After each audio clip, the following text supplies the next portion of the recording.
it is so much easier if you're an overworked doctor and your training just tells you, as you said, here's this condition, here's the drug that treats it. I just apply that drug and then we're done. And that's treating the symptom, not treating the patient. And I think there's a subtle but really important difference between those things. I'm hoping that we can get to a place where we can treat the patient more and really get them to the understanding of how they can control these outcomes.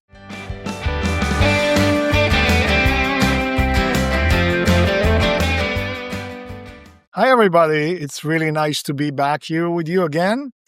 I'm very excited. Today we have Chris Reade, who can enrich us by teaching us about one of the most important things we can do for our health to not get and to handle one of the most rampant conditions that we now have in the world in general, in the US in particular. So, Chris, welcome to the show. Thanks so much for having me, Eddie. So, Chris, just so that we are on the same page, our viewers, our listeners, maybe you can tell us your path and what led you to come to this point. Sure. It's a great way to start.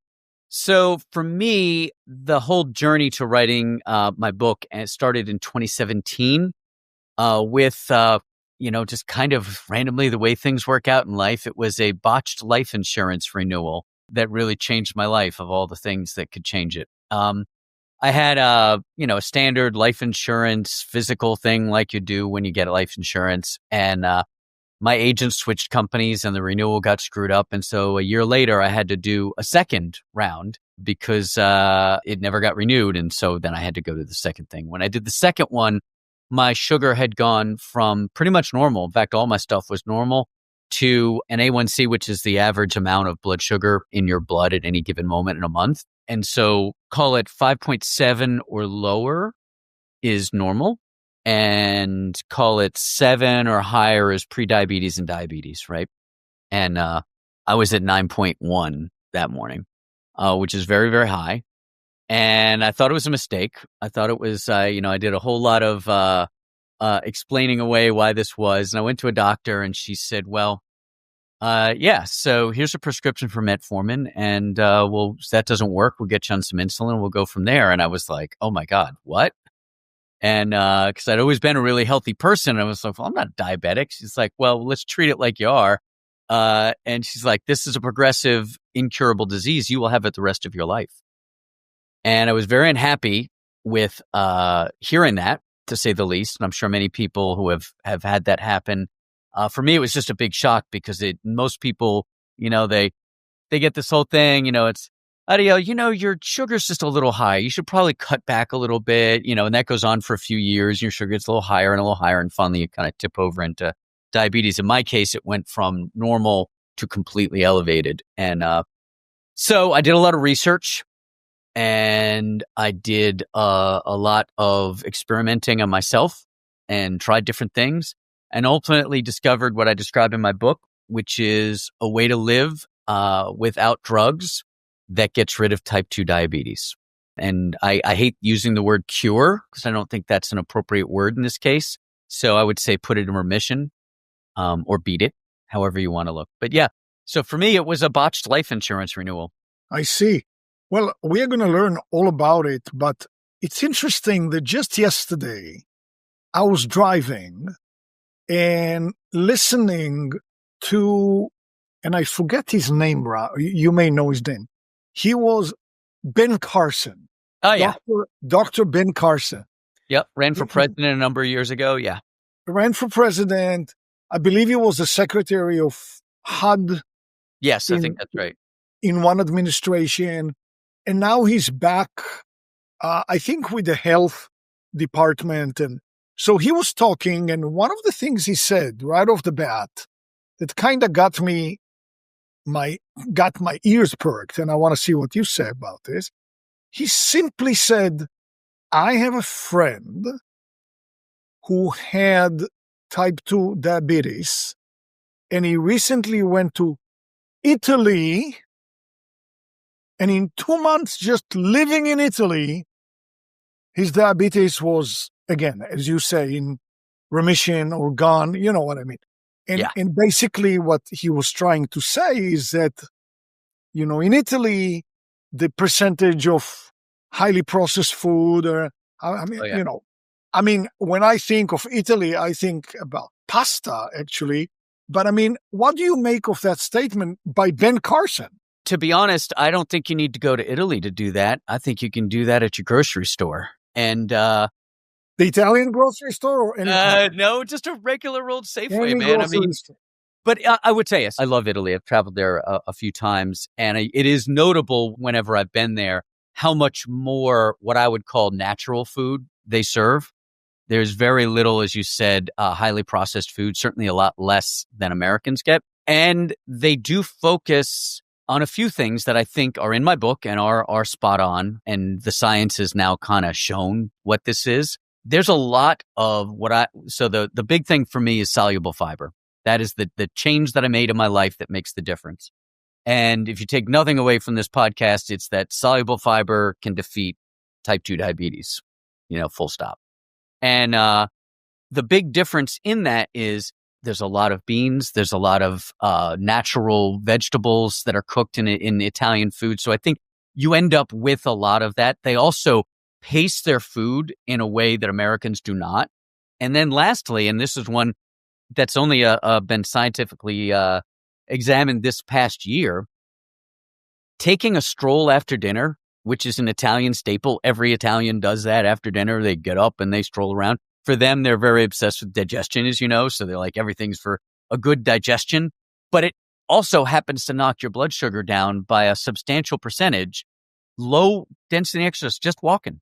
And so I agree with Ben Carson in that sense. I don't know that I need to go to Italy to do it, but heck, I'd like to. But no, he's spot on. He is spot on. That's right down the fairway with everything that is in my book and my own experience living this particular way of eating for the last 8 years, is that I haven't done a lot of extreme stuff. I don't preach drugs. I don't sell a lot of gadgets or special anythings. Because for me, I did this long before I wrote the book. I was just trying to get drugs out of my life and be able to live like a normal person again. That's all I wanted. In the end, it turned out to be concentrating on soluble fiber and treating myself better and cutting added sugar out of my life. And that was really it. It's not that much. It takes discipline, but it's not like crazy amounts of discipline, Well, even from what you've said so far, there's a lot to, unpack. So I'll start with the light stuff. Yep. I was talking to a Chinese friend recently, and she told me that her parents used to say, if you walk 100 steps after your meal, you'll live to be 100. That's actually that's exactly what the studies showed. It blew me away, frankly, because I play a lot of volleyball. Actually, after this interview, I'm going to go play ball for 2 hours. And that intense exercise is not as useful, weirdly, as the stroll I take. I tell you what I did. I'm a big habit stacker. So when I read about this study, I said, I know what I'll do. I got to walk. We have 2 dogs. I got to walk the dog anyway. So I moved the dog walking time from before bed to after dinner so that I get that 100 steps. It's a little more than 100 steps, but the idea is similar. It's just around the block, walk the dog around the block, just like lots and lots and lots of people. But that's actually more beneficial for my blood sugar than the 2 hours of intense cardio I'm going to do playing volleyball. It's amazing that it's actually better, but timeliness matters. And I heard it throughout my life about walking after a meal. Some people say it in the most simple-minded thing. It just settles down your digestive, whatever it is. But 100 steps is very little. And while we were talking, I heard lunch crying out in the back of my head, says, what about me? Why are you talking about dinner? What about lunch? Absolutely. And breakfast was also kind of whining. Yep. So one of the things, like I said, I'm a big habit stacking. And for your audience, habit stacking is when you take a thing that you aspire to do, that you want to do, and you pair it with a thing that you are going to do. So in my case, in the morning after breakfast, my wife and I walk to a coffee shop and we get coffee there. And sometimes we take the dog, sometimes we don't take the dog. But the point is, we've made this a habit. It's a nice time for us. It's early in the morning. We walk together. We go get some coffee. We turn around. We walk back. But it has the same sort of pattern that you were just talking about, where it gets us up after we eat to go do something that's good for us, both in blood sugar and in just exercise. It's just good for you all over the place. But yeah, since we're talking about blood sugar, it's definitely a good move after every meal, certainly lunch too. I've seen it in the media recently, in the past year. It started to hit the media about walking after. But when I encountered it the first time about a year ago, it had a very bizarre and not the most savory name. But what was that? repeat, I'm just, the messenger. Don't kill me. They called it, excuse me again, fart walk. That was the media. Hey, whatever you got to call it, if it gets you up and gets you walking, that's good for me. Yeah, no, I mean, look, I'm a very, very practical person, and that's everything that's in my book is about practicality, because I can't live extreme diets and I can't live extreme foods. So if the fart walk is what it takes to get my blood sugar going and get my body to use it as food instead of storing it away in my bloodstream, then rock and roll. We can call it fart walk also. I don't know if I'm going to put that in the book version 2, but I agree with you. It's and honestly, you point out, I think you just said that was a Chinese friend of yours. We mentioned Italy. A lot of cultures have that practice that we have recently learned in the West by studying it the way we study things scientifically, why that is a good idea. But it is something that has been present for people for a very, very long time, even if they weren't sure, like, oh, it's going to lower blood sugar, when they didn't even know what blood sugar was. They knew it was good for them, and they've been doing it. And a lot of cultures that are in touch with their roots that way have that habit. I think it's a good one. So now let's go into the soluble fiber. Let's first, if you can define it, give examples. Yep. I know that most of our viewers know about it, but even if there are two people who don't, that sure. And it doesn't hurt to reframe it in case folks, it can get a little specific. So soluble fiber in general, let's just start with fiber, right? We all know what fiber is. It's plant matter that is digestible or semi-digestible. And that's the big difference. Insoluble fiber, the fiber that you cannot digest, that's whole wheat, that's corn, that's all of those sorts of heavyweight, very fibrous things that you can't actually digest. They kind of go through you. They're great for your gut. They're great for digestion. Soluble fiber, though, which is Brussels sprouts, broccoli, beans of all varieties, chickpeas, chia seeds, it's in lots and lots and lots and lots of things, is the kind of fiber that your body can digest, but it takes a long time to digest. So oatmeal being a classic example, since that's kind of making the rounds on TikTok right now. Those are the fibers types that will slow down the absorption of sugar into your bloodstream. And what this does, and the reason that this is helpful for you if you are diabetic, is it slows down the spike, because what makes diabetes a dangerous disease to people is their blood sugar starts at a level, and then you eat something that has either digests into sugar or is actually sugar, and your blood sugar spikes up. And when that happens, damage to your internal organs occurs. And the average of that's what the A1C number is. And that's kind of telling you how much spikiness you've had in the previous 30 days. Well, soluble fiber, so let's take edamame at a sushi restaurant. Soluble fiber slows down your digestion. So when you have the white rice that you get in the sushi, which effectively becomes sugar, it's slowed down. And because it is slowed down, a couple of things happen. One, you feel more full, which is great. But second, the sugar spike doesn't happen, or it happens much lower. And because of that, over time, if you stay on a high soluble fiber diet, what happens is your blood sugar on average starts dropping. And in my case, I went from a 9.1, which is a pretty high number, all the way down to just about 5.5 in about 3.5, 4 months. So it can be very quick. It's not like something you got to be like, okay, I've got to be on this for a year to see what happens. This sort of function of eating, this way of focusing on soluble fiber, knocks your blood sugar down because of what it does in the way your body digests it, basically. So, I mean, let's talk about those 3.5 months. And let's assume, for the sake of my question right here, that you eat 3 meals a day. Breakfast. Yep. You are putting in soluble fiber. You had an oat meal. Everything is good. Yep. Lunch, you put in chickpeas, hummus. Funny whatever. that's I had chickpeas and tomatoes for lunch today, actually. Doing very well. Dinner, you went out with friends. You weren't thinking so much because you're engrossed in conversation. Sure. There wasn't any soluble fiber. So 2 out of 3, what happens? So if I was to go with your example there, which I will, in that restaurant, yeah, I'm going to get a spike. It's not going to be great for me, but it's not the end of the world. And one of my chapters is on self-forgiveness, because I don't call this a diet, because a diet is a thing you do for a while.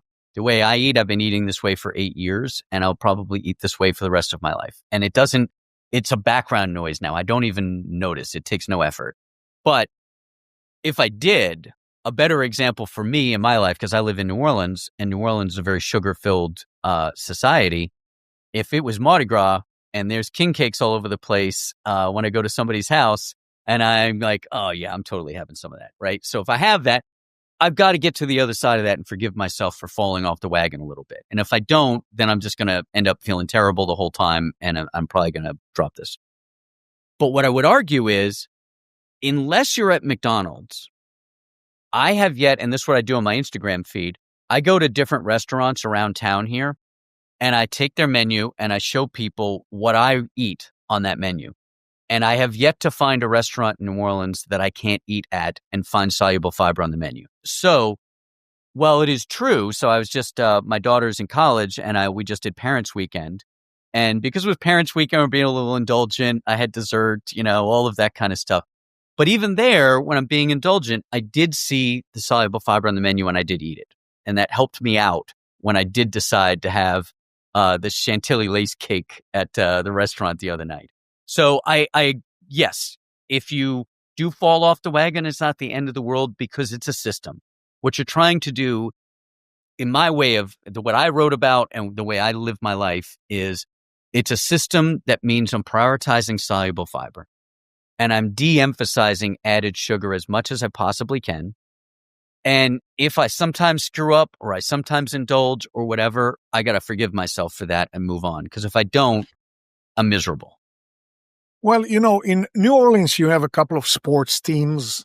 Yep. And one very great life lesson, I think, from sports is this issue of not only forgiving yourself, but you must press on. So Yes. let's say you and I, watch a basketball game. The Golden State Warriors, my team, All right. versus There you the go. Pelicans, I'm assuming your team. Yep. So here we are, we're watching the game, and one of the players on the Warriors makes a stupid mistakes and gives up the ball. It's a turnover.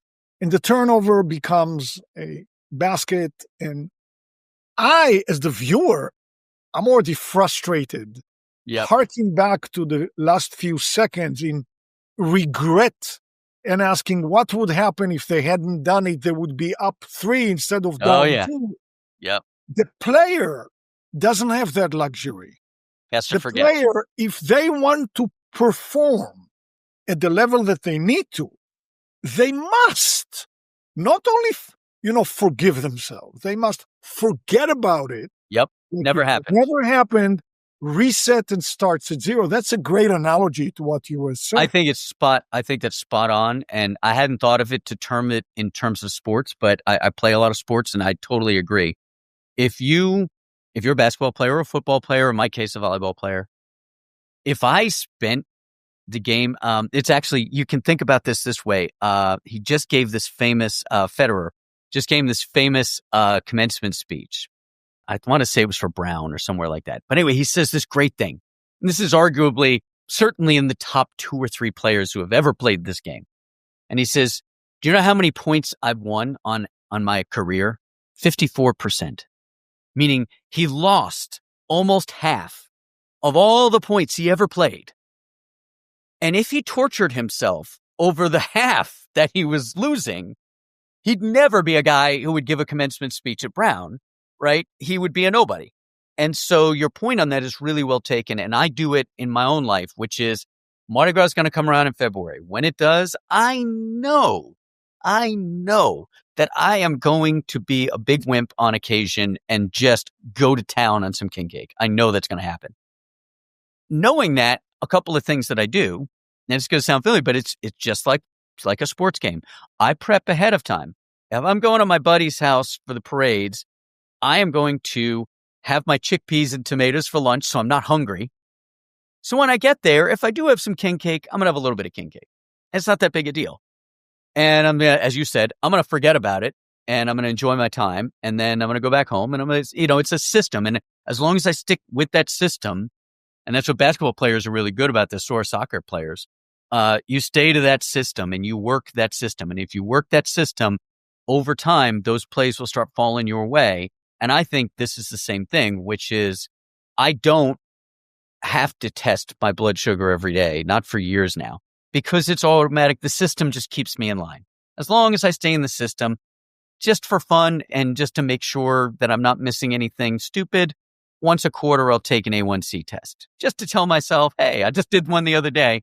It was the end of the quarter, and it was like 5.1 or something like that. And I was like, woohoo, got it, boy, right? And but that's it, because of, as you said, you got to work the system. You got to stay and forget that you did the bad thing. You got to move on. So just to refine the point a little bit. So here you are, you're having a meal, and the meal has hummus, in it, which is chickpeas. Yep, great maybe, soluble fiber. Yep. Maybe some other beans, or you really got your soluble fiber. But at the end of the meal, you have the beignets, Sure. Yeah. How does that compute? So that's one of the things, and there's a lot, speaking of TikTok, that's going around a lot, but there's good science on this. That's why I always say you're loading up with the soluble fiber first, because it's effectively buying you. That's how I kind of think of it. It's buying me the things that I want. And that also helps me stick to it, because it gives me a goal. Hey, I do want to we're out having steak dinners, right? We're going to have fancy steak dinner with a few friends or whatever. I happen to love baked potatoes. Like, baked potatoes are my jam. Love those things.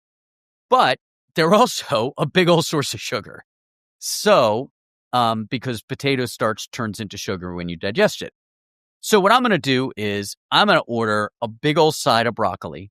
I'm going to throw down the broccoli. I'm going to have the steak, and then I'm going to have the potato. And there's a lot of science that shows that staging will give myself the sugar buffer, if you will, so that the baked potato doesn't nuke my sugar.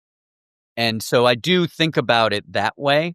And in your example, you said, you got a nice soluble fiber, then dessert comes along and you have some beignets, you should be all right. Now, yeah, I'd love to see the science on exactly how much, but who knows? But I do think that day-to-day life is an ongoing thing. Avoiding sugar in general is not a bad thing to do. Oh, it's from table time stakes. to time on a birthday to have a cake, but really it's not like, oh, I had my soluble fiber, I have a license to kill now. Right, exactly. No, it's not like that. No. Yeah. And I would say, that's the big thing for me. I know I'm not a you must have discipline person. I'm myself a big old pushover. Like, I'm like a temptation. I am like the easiest tempted person in the world. So the system that I live by and that I wrote about in my book is predicated on not having to have a ton of willpower. Because when I looked at some of the other candidate ways I could have approached the problem, one of the classics being super high protein paleo style stuff, I just didn't think I had the discipline for that, honestly. I didn't think I could hack that one. And so instead, I found a different one, which works for me. But as you say, it's not a license to kill. It's a system. And I work that system every day at every meal.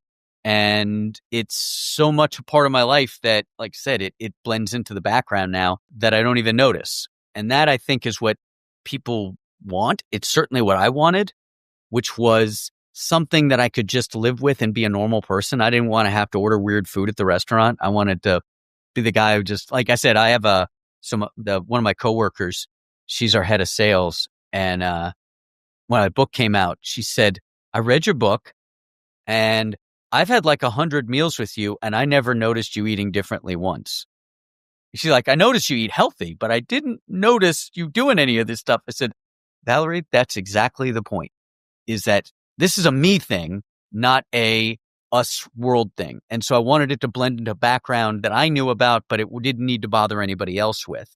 Makes a lot of sense. Yeah. And that to me, I think is what all of us would like, is just what I would call a normal life, where I could just, I got to maybe eat some different stuff and think about it a little bit more than other people, but I don't have to be that guy at the dinner table with the family who's like, oh no, Chris can't really have that. He's got to do this other thing over here. It's like, I didn't want to do that. I wanted to have it to be normal. And that's what this has given me. It's what I wrote about. So, let's talk about some more stuff, because soluble fiber, we got it. And actually, before we move on to the more stuff, maybe you can rattle off your favorite sources of soluble fiber. Sure. So I mentioned today I had oatmeal for breakfast. Well, I didn't have oatmeal. My wife makes this really instant. It's actually the recipe for this in my book. It's this like oatmeal casserole. And it's like a baked oatmeal with fruit and a little bit of dairy in it. It's freaking delicious. And that's pretty much breakfast every day. And one of the big things, and you didn't ask about this yet, but I think it's really important. I'm a software developer by trade. And in my industry, we say ease of use equals use. If it's easy, you'll do it. And so that breakfast casserole is really good for you. And of the things you could eat for breakfast in my house, it is the simplest, fastest thing you could eat in my house for breakfast. And therefore, it is what we eat for breakfast. And it's delicious. And it's delicious. It's really good. And it's right there. It's in a 9x9 pan.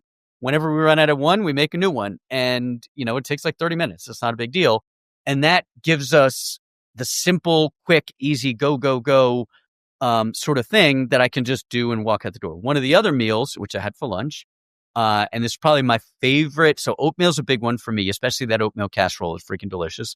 The tomatoes, feta, and chickpeas lunch that I had today is a delicious one. And then I happen to be a big fan of broccoli, like it's going out of style. But a lot of people might like instead beans. In fact, a lot of your Central and South American foods are perfect. You got a lot of black beans, a lot of refried beans, stuff like that. A lot of your Mediterranean diet stuff is beans. I love those too. Like I said, I'm a big chickpea and hummus person. And then probably the one that's least common, maybe, that I like the most, I'm trying to think what that would probably be. Well, those are my big hits, right? Oatmeal, chickpeas, broccoli, stuff like that. And I have a list in my book. What would you throw in fresh salad? So here you go to a restaurant. Yep. You're going to have two things. One of them is a nice salad. What would you like there to be in the salad? So the salad itself, the leaves are insoluble fiber. So they're not going to do anything for my sugar. They're going to be delicious and they're good for my digestion, but they're not going to do anything for sugar. So I'm going to say, hey, give me the chef salad that's got the broccoli in it. It might have cut carrots. That's very common in restaurant salads. And then I'd probably go with, usually if they'll have it, a lot of times they'll have like either cut green beans or even radishes. But I'm going to look for those things. Those are what I'm going to want in my salad. And usually, like I said, a lot of chef salads you see at restaurants have that stuff in them. Yeah. Even chickpeas, Very common. All right. Now, how worrisome is it that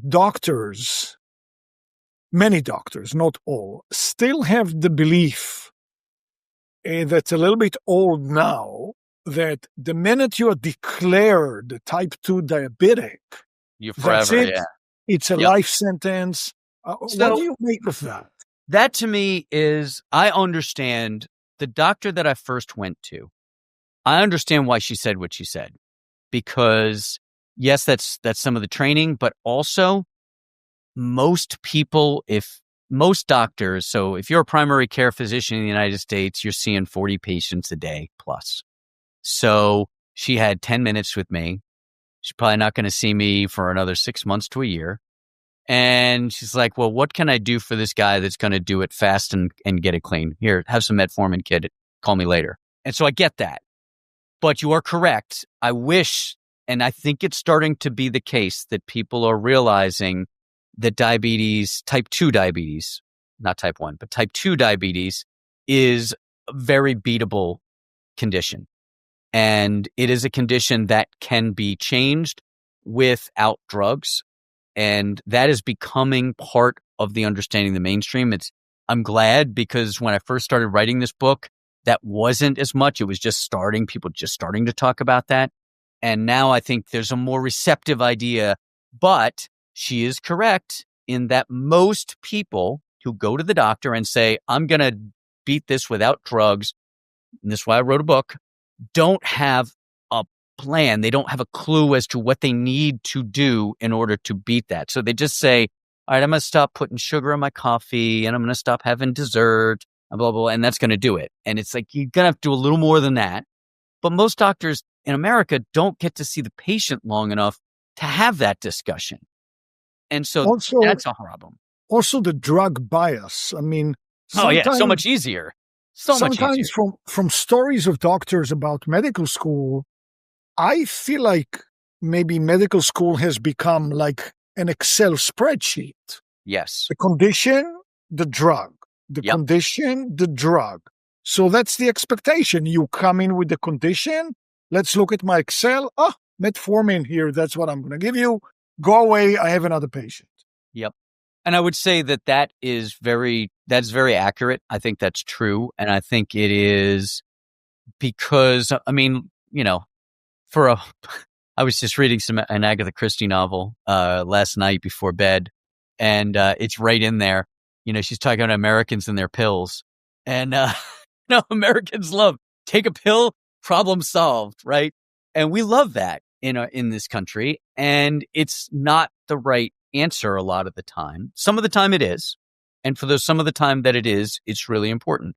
Right now, there's no treatment for type 1 except insulin, and a handful of other insulin-like drugs. But basically, that's it. For type 2, though, there's a lot of ways you can beat that. I happen to write about one. There's a few others that you can do. But yeah, I agree with you. It is so much easier if you're an overworked doctor and your training just tells you, as you said, here's this condition, here's the drug that treats it. I just apply that drug and then we're done. And that's treating the symptom, not treating the patient. And I think there's a subtle but really important difference between those things. I'm hoping that we can get to a place where we can treat the patient more and really get them to the understanding of how they can control these outcomes.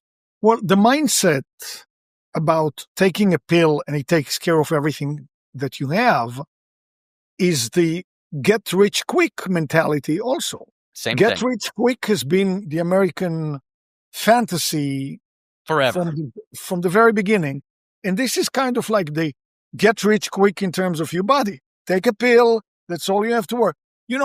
Sometimes I have to tell you, you probably, when you strain really hard, can tell that I speak with an accent. Mm-hmm. So I come from another country, and I have to tell you, I used to watch all these movies that come out of Hollywood, and one thing that I saw all the time is every person in the movies, not every, most people, have a scene in the bathroom where they open up the little door on their cabinet, and there are all these, orange, opaque bottles, prescription bottles. Yeah. And I always felt, am I a weirdo? Why don't I have all of these?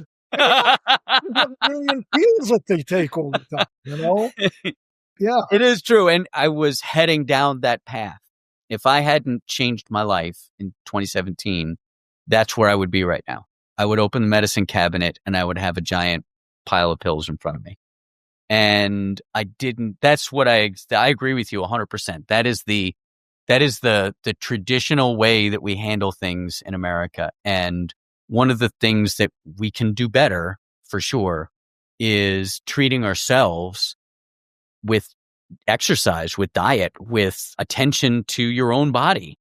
I mean, I told my daughter very recently, I said, look, you get one of these. This thing that I'm walking around in, this is the only body I get. And so if I don't treat it decently, then it's not going to treat me decently. And I don't get another one. This isn't the far future where somehow I'm magically going to put my brain into a robot or something. This is it. This is the me that I get. And that's why I was so hell-bent on not continuing down the drug route. Because as you say, once you start that, you open the medicine cabinet, next thing you know, there's a plate of these things every morning for you. Not to mention also now the health department is starting to address it. But when you come from another country, you're amazed. Most people just skip the commercials on TV. You don't want to watch them. But sometimes you're busy and they run. Yep. And you see it's basically, a commercial for the regular person about some drug. Yep. And usually you see them frolicking, playing with their grandkids, running on the beach, smiling. Yep. And there's a monotone voice saying, the side effects could mean death and this. It's always death and death. serious kidney damage and blah, blah. When you see it for the first time, your mind just explodes. Oh, yeah. Especially coming from another country. I've done a fair bit of traveling in my life. And you never see that stuff other places. Your mind explodes. What is this? So, now they're actually trying to get rid of it because it's deceiving. Most people only see the frolicking in the field. No, they missed. They don't see the side effects. And by the way, I've already seen commercials for a drug to treat the side effects of another drug. Have you taken so-and-so and you're feeling the horrible, we have that. And again, frolicking on the beach. If you have elderly parents, you'll start seeing it where one of the things that has landed my father in the hospital a couple of times is this drug that he takes for this condition gets another doctor talks to him, they add this drug, and then that causes this one to be bad. So he has to take a fourth drug. Next thing like I said, they just pile on top of each other and they can be miraculous, but they also can just become this. And to me, this is going to be a little controversial, but I'm going to say it anyway. To me, that kind of medical intervention looks like slavery to me. I felt like I was going to be owned and I would not be able to travel the way I wanted to in my life and go other places and do stuff without dragging behind me a pharmaceutical kit. And, I didn't want that. There's another name for it, I think, that some people might use. Cash cow. Yeah, totally. People are like, why is this not more popular information in the United States? I'm like, because there's $100 billion made selling people diabetes drugs. Of course, there's nobody concentrating on diet and exercise. Yeah. So, I want to go at it from a completely different, angle. Sure. So you may be familiar with the rather flamboyant Dr. Jack Kruse. And if not all the universe at basically circadian biology. Sure. Yep. Mitochondrial biology, the relationship that the human body has with light, with the light of the sun, with the sunrise, with the sunset, with sleeping in the dark, with non-native, EMFs that come from our phones, and all of that. And one of the things I have been doing a deep dive into this in the past year on this podcast and, otherwise. And one of the things that comes up all the time is diabetes. Mm-hmm. So, supposedly, if you don't live in sync with what nature wants you to have, mainly, rather than being indoors now, staring at a laptop, I will take the crazy step of walking 10 yards and opening the door and actually going out in the yard and just walking around near all the plants in the sunlight, maybe without my glasses on. Yep. And of course, You can read books about the breakdown of the entire light spectrum, all the way from the short one, like like UVB, and what it does, UVA, and the long ones, red and infrared. And we've had people here on this podcast, and diabetes keeps coming up. What do So you I make would of say the big thing that I totally think is true, and I included, there's actually a chapter on this and exercise and sleep.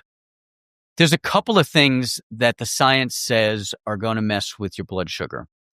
One of them is being stressed out, and the other one is being short of sleep or sleeping in an irregular pattern or all that kind of stuff. And so those two things that you really basically just mentioned in the background, right? Get outside, do some walking. Like when I get a call, like if I get a work call, as often as I possibly can, I will put on my headphones and I will go walk around either my house, the yard, or the neighborhood outside. I will get outside for that. And I'm doing that from my own kind of lowering the temperature a little bit and getting a little more, as you said, the circadian, like getting the sun and natural light and all of these things into my life. I think that's super important. I also think, and there's a lot of science on this as well, if you're getting craptastic sleep, you're probably going to be having blood sugar issues at some point. You've got to get, stress is an inflammatory on your body. Bad sleep is inflammatory in your body.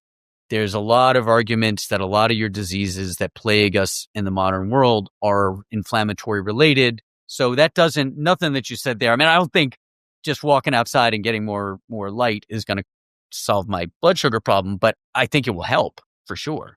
I think the direction that they come from is if you don't get exposed to what really, I mean, let's go back a couple of 100 years. Mm-hmm. Well, of course, a couple of 100 years, the fields, the soil had all the minerals. So when you ate vegetables from the soil, you got your minerals. Now, many times they're depleted. They're not even there. But sunlight-wise, 200 years ago, you woke up in the morning and you walked out. You spent most of your day outdoors. Outside. Yeah, absolutely. And then the night came. There was no television. There were no cell phones. What would you do? There maybe a little fire, but then you'd go to bed. Yeah. And I would say what's interesting about that, you're totally spot on. I would say what's in the background of that story you just mentioned, or that scene that you just painted, is that the food did not have a lot of added sugar, if any, and it was not highly processed. Those two things are missing in there. And so I think those two things, when you think about, so I was born in 1970. If you look at people in the 1940s and 50s even, you see lots of skinny people. And you see very few diabetics, relatively speaking, type 2s.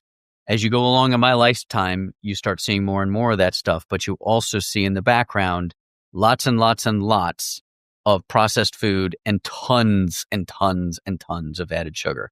And it's one of the things that I go to task with a lot of the health foods. I have a whole chapter on how to read a label in a supermarket, right? And it's super easy. It's like really got to pay attention to like three things. It's really not a big deal. It takes no time. But when you go to health foods, you'd be shocked at how much added sugar is in these supposedly healthy foods. And that to me, like a Twinkie's a Twinkie, right?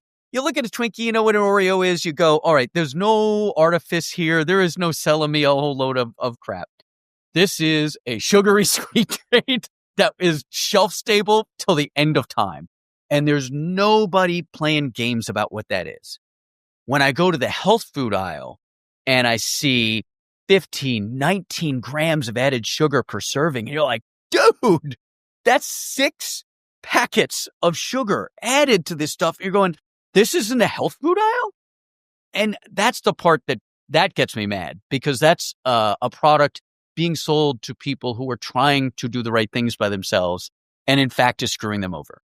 By the way, this is a pet peeve.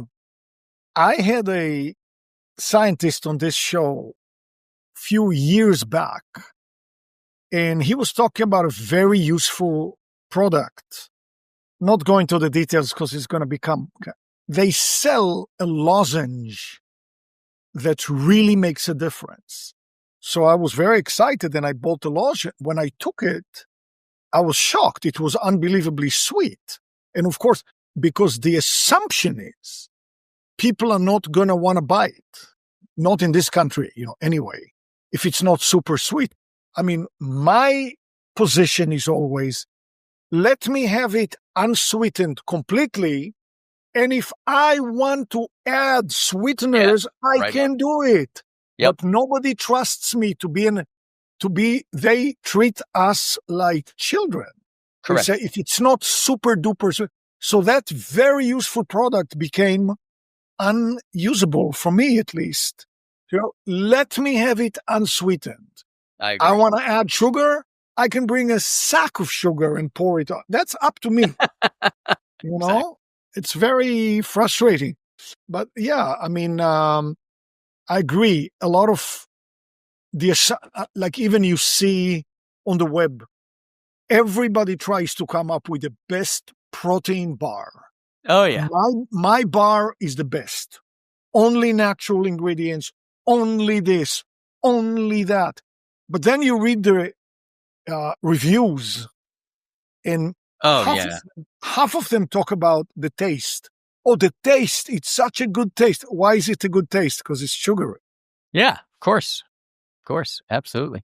But no, added sugar is definitely, it's a plague on modern society, honestly. And you don't realize, as you said, it's hard to realize until you start looking how much of it there is.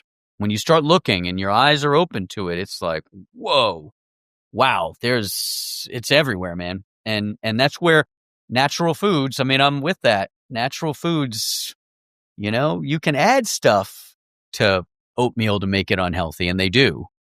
But the base food itself, pretty darn good for you. Well, my first exposure to all of this was 40 years ago. I had a friend, and she recommended a little book, a very unassuming little paperback called Sugar Blues. And that was an eye-opener. Okay. Eye-opener. I'll have to check that one out. He talked about, by now it's a little bit old-fashioned. It's from 40 years ago or more. But it was talking about all the things that we know so well, how you call sugar by different names. Oh, yeah. Don't all the games we play to name things what they aren't. Yeah, absolutely. So, I mean, I think that going to Italy and getting rid of type 2 diabetes in a couple of months, like Ben Carson said, might also has to do with the fact that his friend went to the Amalfi Coast and was getting probably more sun and was grounding his feet in the sand. Probably doing some walking, getting some exercise, getting out in the open air, eating food that is not processed and not had a lot of added sugar to it. Amazing. You get a lot of soluble fiber in natural foods like that. I mean, it's that, like I said, I don't think you got to go to Italy to do that, but it sure can open your eyes to why it is that it's so hard in the United States to live that and eat that way. Well, I mean, if people just take the stance of, I'm not even going to eat anything, you could be extreme. That includes the oatmeal. Nothing from the center of the store. Nothing.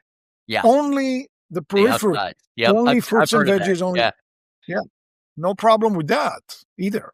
Absolutely. What else do we need to know? So you talked about. I would say we talked about forgiveness. We talked about, and I also would say, like I said, stress is a big raiser of your sugar level. So I'm a big believer in getting a good night's sleep, getting some exercise, doing some meditation. Whatever meditation floats your boat, it doesn't seem to really matter. The science just says any meditation that calms your mind will help your sugar level. And of course, the normality. If you're going to beat diabetes without drugs, the only way you're going to do that is if it in the long run is if it becomes normal. You have to come up, and that's what the book's about. Coming up with a new normal that works for you, that you can do every day for the rest of your life, and that will not only get rid of diabetes, it will do a whole bunch of other good things for you. Like my triglyceride numbers went down, my cholesterol numbers went down. I mean, it wasn't just diabetes was the thing I was going after. I also dropped almost 25 pounds, and I didn't do it by dieting. It was if you're concentrating on eating whole foods and soluble fiber and all of this stuff, just a byproduct of that is all of these other good outcomes that you get. And that, I think, is the last word of that, is that it's not just your blood sugar. That's great, and that's super important, but it's so many other things as well. Now, Chris, you mentioned you come from software development. Obviously, a very logical person. My background is in electrical engineering and computer science, so a lot of that too. Yep. You're an entrepreneur, but I'm going to play devil's advocate now. People are going to hit you and say, hey, are you an MD? Yeah. No? Then why are you even talking to me? So I have a whole chapter I should have mentioned earlier called Studies I Bet My Life On. And I call that chapter that because I agree 100% with the critic you just imagined. 100%. Don't believe me. Read it yourself. Don't believe me. That's cool. I don't want you to. I'm a science-based person. I don't want you to believe anything I say. Go and read it and check it out for yourself. And then you can read what I have to say with the eye of like, okay, now I know why you said these things. Because I agree. I don't take anybody's word for it. That's what science is, right? It's not taking other people's word for stuff. And that's what I would encourage anyone to do. Read the book, read the studies. They're all linked to right there. You can read them all online. And a lot of them are surprisingly, for science-based stuff, really easy to read. The extracts, at least, very straightforward, and the evidence is there. And then, like I said, it's in the long run, yeah, I'm not a doctor, and I don't think a doctor would have written this book because a doctor would have concentrated on the medical side of it. I'm concentrating on the how do you do this every day with a minimal amount of effort that will keep it going for years and years on end. That's what I'm concentrated on. Well, I'll strengthen your point, actually. There have been some very good books and very good information disseminated by people who are just investigative journalists, people who just went deep into the rabbit hole and studied it. You're right. You can say, hey, I don't claim, we already know that having an MD in front of your name is not a guarantee that you know really this or that. It all depends on you as a person. Yep. But you can say, okay, so I'm not an MD. Refute me. Prove me wrong. Show me how stupid I am. Please show me. Yeah. Yeah. And there's some things, look, there's some studies. So one of the things I do that's implicit, we didn't really cover it, but it's sort of there. I treat a gram of sugar, or dietary sugar, meaning like a white starch, like rice or potatoes or something, as a buffer for that would be a gram of soluble fiber.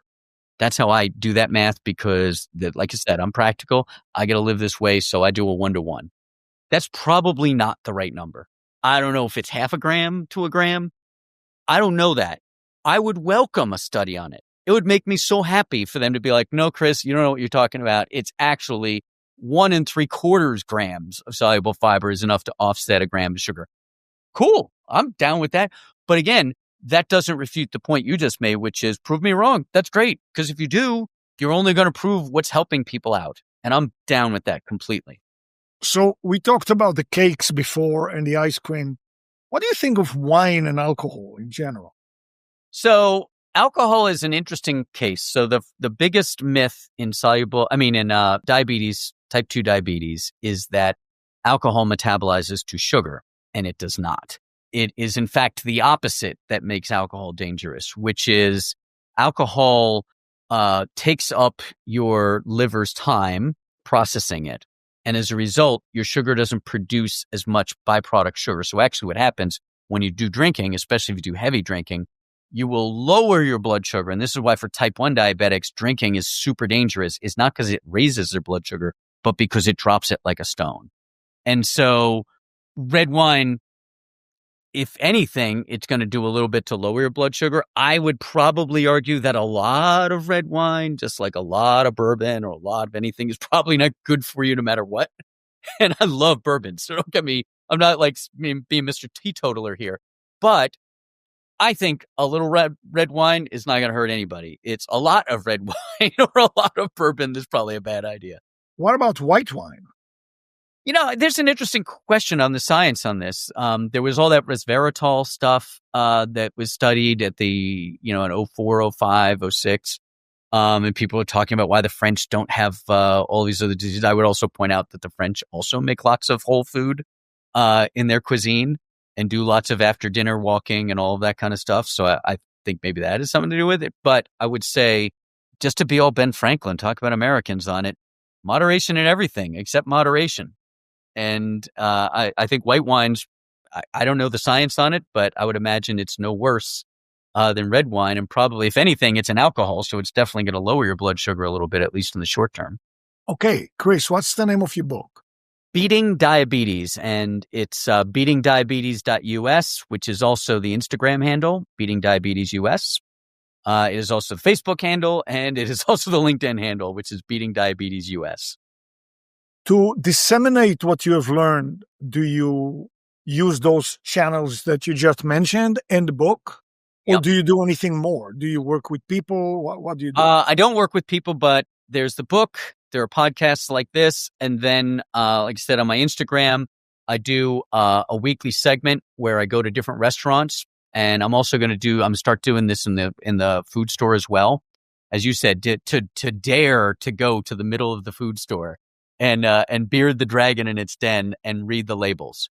And it's very instructive. And there are some good things that can be found in the middle of the food store. You just got to know what you're looking for. And that's what I use on those other social channels is to help folks kind of pick this information up and use it for themselves.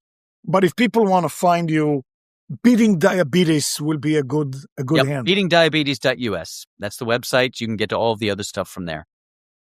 Chris, I want to thank you very much for taking the time. It was a lot of fun. I hope to see you at some point. Yes, thanks so much. I appreciate having me on. It was a really good conversation.